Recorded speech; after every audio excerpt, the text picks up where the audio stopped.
दर्शक वृन्द नमस्कार। हामी फरक फरक विषयमा सामग्रीहरू तयार गर्ने गर्छौं। यस्तैमा फेरि एउटा सामग्री तयार पारेका छौं। आजको हाम्रो विषय महाभारतको युद्धमा को थिए सेनापति।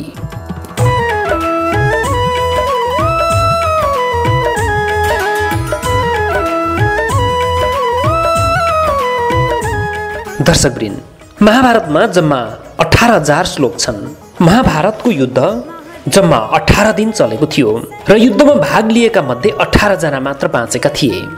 महाभारतको युद्ध सुरु हुनु पूर्व शान्ति दूत बनेर श्रीकृष्ण हस्तिनापुर पुगेका थिए। महाभारतको युद्ध रोक्ने यो नै अन्तिम ढोका थियो, तर दुर्योधनले त्यो शान्ति सम्झौतालाई सुन्न समेत चाहेनन् र यो अन्तिम ढोका समेत बन्द भयो। त्यसपश्चात धर्म र अधर्मको पक्ष र विपक्षमा युद्ध गरिने भनेर घोषणा गरियो र यो महाभारतको सारलाई गहन गरी बुझेर ल्याउँदा दुर्योधनमा अहंकार र सत्ता मोह ज्यादा देखिन्छ भने पाण्डवहरूमा धेरै नै सुझबुझ भएको देखिन्छ।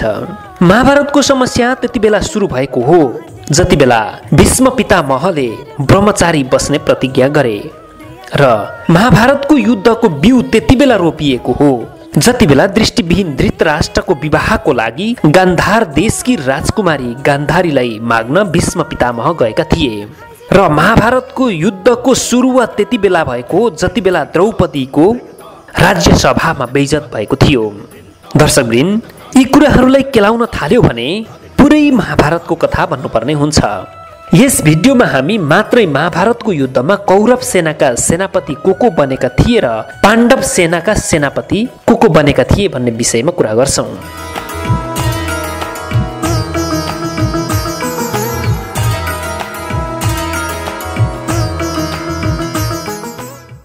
श्री कृष्णको शान्ति सन्देशले जब काम गर्न सकेन त्यसपछि युद्ध हुने निश्चित भयो। कृष्ण मथुरा फर्के। कृष्ण मथुरा फर्केपछि अर्जुन कृष्णलाई भेट्न मथुरा गए। अर्जुनको पछि पछि दुर्योधन पनि कृष्णलाई सहायता माग्नको लागि मथुरा पुगे।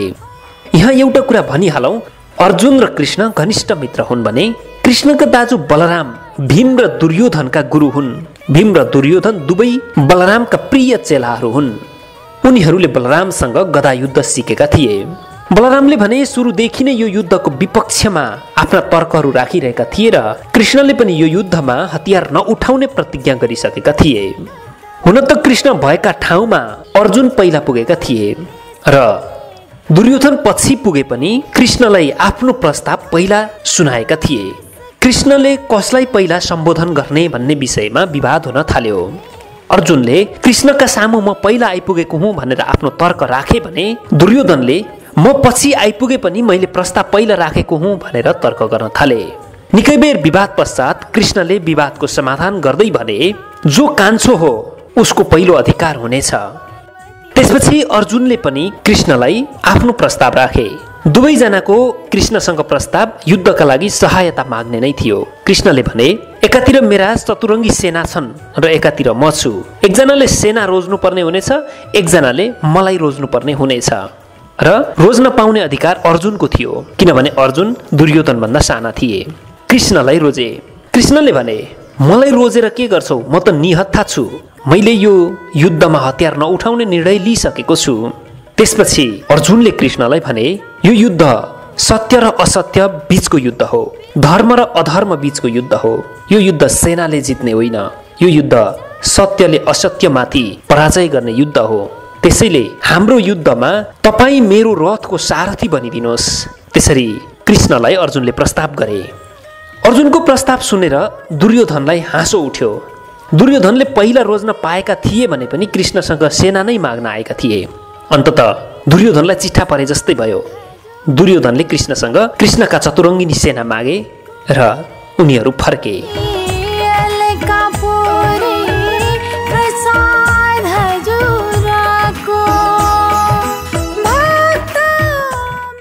महाभारतको युद्ध दुर्योधनको हठका कारण भएको थियो। भीष्म पितामह, कृपाचार्य, द्रोणाचार्य युद्ध गर्ने पक्षमा थिएनन्, तर उनीहरू वचनबद्ध भएको कारण युद्ध नगरी बस्न पाउने अवस्थामा पनि थिएनन्। युद्धको लागि सबै खुरापाती दिमाग दुर्योधनका मामा शकुनीले लगाउँथे। कौरवले आफ्नो सेनाको सेनापति भीष्म पितामहलाई बनाउने निधो गरे। यसको आफ्नै महत्त्व थियो। भीष्म पितामहलाई कसैले पनि पराजय गर्न सक्दैनथ्यो। उनी उक्त युगकै शक्तिशाली धनुर्धारी थिए। त्यसमा पनि उनीसँग इच्छा मरणको वरदान पनि थियो। तर भीष्म पितामहलाई दुर्योधनको घनिष्ठ मित्र कर्ण मन पर्दैनथ्यो। भीष्म पितामह युद्धको विपक्षमा थिए, तर कर्ण दुर्योधनका हरेक कुराहरूको समर्थन गर्थे। युद्ध हुने निश्चित भइसकेपछि आफूले सेनापति हुनुपर्ने हो भने सबै योद्धाहरूले आफूले बनाएको युद्धको नियम पालना गर्नुपर्ने शर्त भीष्म पितामहले राखे। कर्णलाई ती नियमहरू चित्त बुझेन। भीष्म र कर्णको विवाद भयो। भीष्मले कडा रूपमा दुर्योधनलाई भने, यदि कर्णले यो युद्धमा भाग लिन्छ भने म यो युद्धमा भाग लिदिन। कर्णले पनि भीष्म पितामहलाई सेनापति स्वीकार गरेनन्। भीष्म पितामहको नेतृत्वमा कर्णले युद्ध नगर्ने निर्णय गरे। अब भने दुर्योधनलाई फसाद पर्यो। त्यसपछि दुर्योधनले व्यवस्थापन गरे। भीष्म पितामहको नेतृत्वमा नै युद्ध हुने भयो र भीष्म पितामह नेतृत्वमा भइन्जेल कर्ण युद्धमा नजाने भए। महाभारतको युद्धमा भारतवर्षका सबै देशका राजा र सेनाहरू सहभागी भएका थिए। मात्रै 2 देशका राजाहरू सहभागी थिएनन्। एक बलराम, उनले कौरव र पाण्डव हाम्रा लागि एक समान हुन्, यिनीहरूको बीचमा पर्नु ठिक होइन भनेर संसार भ्रमणमा निस्के। अर्का थिए भारतवर्षको भोजकट भन्ने राज्यका राजा रुक्मी। उनी कृष्णकी पत्नी रुक्मिणीका दाजु हुन्। रुक्मिणी र कृष्णको विवाह हुनु पूर्वदेखि नै रुक्मी र कृष्णको सम्बन्ध राम्रो थिएन। पछिल्लो समय रुक्मी कृष्णसँग सम्बन्ध राम्रो बनाउन चाहन्थे। उनले यसका लागि कौरव पाण्डवको युद्धलाई अवसरको रूपमा लिएका थिए। त्यसैले आफ्नो सेनाको लस्कर लिएर रुक्मी अर्जुनलाई भेट्न गएर भने, कौरवको सेनाका अगाडि पाण्डवका सेनाहरू थोरै देखिएका छन्। मेरो विशाल सेना पाण्डव सेनामा मिसाएर पाण्डवको सेना पनि ठुलो बनाऊ। अर्जुनले रुक्मीको मनको कुरा राम्ररी बुझेका थिए। उनले रुक्मीलाई भने, तिमी बिना स्वार्थ बिना उद्देश्य सहायता गर्न सक्छौ भने स्वागत छ। कुनै पनि आशा राखेर यो युद्धमा भाग लिएका छौ भने तिमी फर्क। युद्ध सेनाको संख्याले हार्ने र जित्ने होइन। यो युद्ध सेनाको युद्ध हुँदै होइन। यो त सत्य र असत्यको युद्ध हो। यो त धर्म र अधर्मको युद्ध हो। यो युद्धमा जसले सत्यको पक्ष र धर्मको पक्ष लिएको छ उसैले जित्छ। अर्जुनको कुराले रुक्मीले अपमानित महसुस गरे। उनी त्यहाँबाट कौरव सेनामा मिसिने हेतु दुर्योधनकोमा पुगे। दुर्योधनले रुक्मीलाई भने, हामी पाण्डव भन्दा शक्तिशाली छौँ। पाण्डवले त अस्वीकार गरेको तिम्रो सेना हामी स्वीकार्न सक्दैनौ। तिमी फर्क।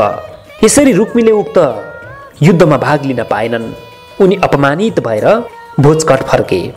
त्यसबाहेकका सबै राज्यका राजा र सेनाहरू कोही कौरवको पक्षमा र कोही पाण्डवको पक्षमा भएर युद्ध गर्न सहभागी भए।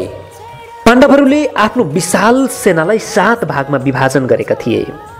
ती 7 समूहलाई 7 अलग अलग महारथीहरूले नेतृत्व गरेका थिए।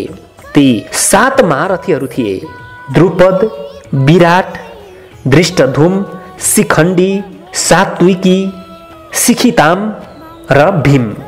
त्यसपछि सेनापति कसलाई बनाउने भन्ने विषयमा पाण्डव सेनामा छलफल भयो। सबैको राय सङ्कलन गरियो र अर्जुनको सल्लाह अनुसार युधिष्ठिरले धृष्टद्युम्नलाई आफ्ना सेनाको सेनापति नियुक्त गरे।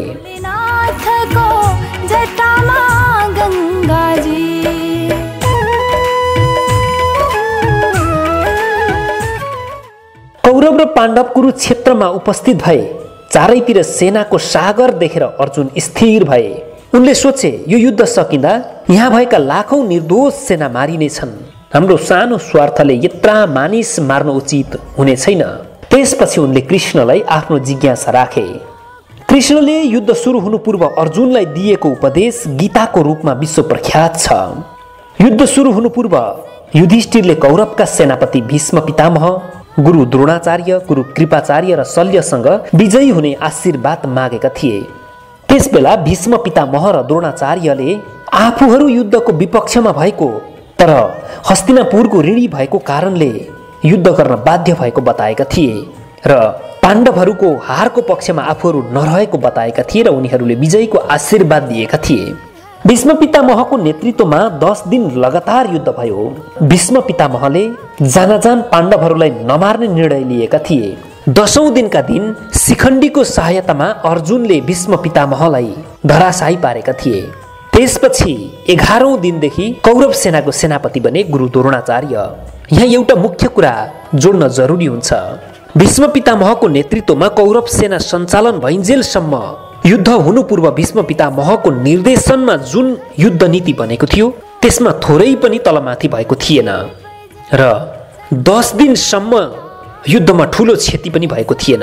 तर जब भीष्म पितामह अर्जुनको बाणको सय्यामा पुगे र द्रोणाचार्य कौरव सेनाका सेनापति बने तब भने युद्ध नीतिको पालना भएन। यसको उदाहरण हो अभिमन्युको हत्या।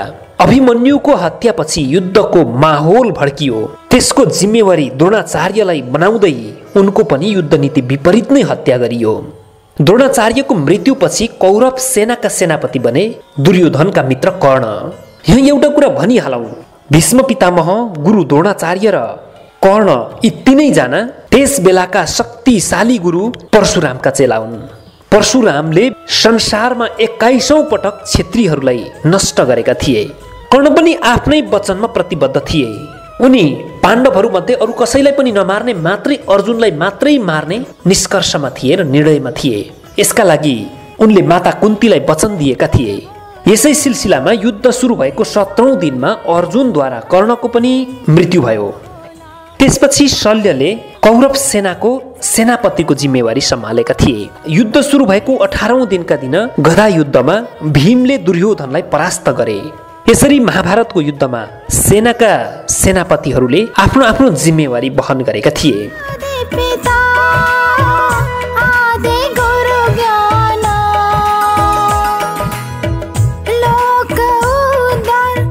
दर्शकवृन्द, यस भिडियोमा हामीले महाभारतको युद्धमा सेनाका सेनापति को थिए, कसरी सेनापति बनाइएको थियो र सेनाका सेनापतिहरूले कसरी कसरी आफ्नो जिम्मेवारी निर्वाह गरेका थिए भन्ने बारेमा प्रस्तुत गर्यौं।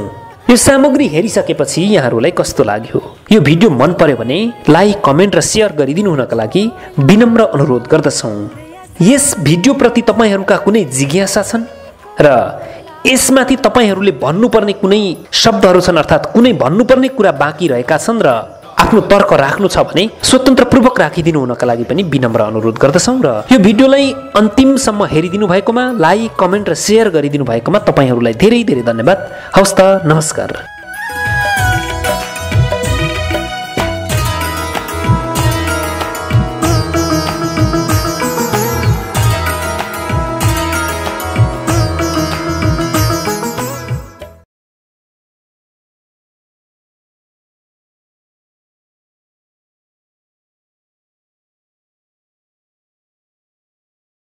शब्दहरूको जादुमा मनोरञ्जनको संगम, थलैचा इन्टरटेनमेन्ट।